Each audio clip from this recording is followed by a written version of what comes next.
విశారదన్ మహారాజ్ గారు అగ్రకులాలకు వ్యతిరేకమా? 100% కాదు. అగ్రకుల వాదానికి వ్యతిరేకం.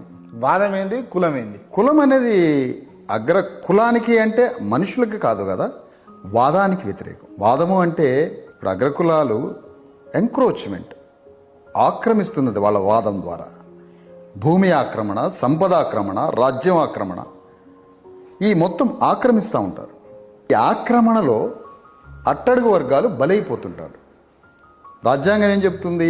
ప్రపోర్షనేట్లీ ఈక్వల్ డిస్ట్రిబ్యూషన్ అని చెప్తా ఉంది. తెలంగాణలో 90% ల్యాండ్ 10% ఉన్న అగ్రవర్ణాల దగ్గర ఉంది. న్యాయమా ఇది? 90% ఉన్న బీసీ ఎస్సీ ఎస్టీల దగ్గర 10% ల్యాండ్ ఉన్నది.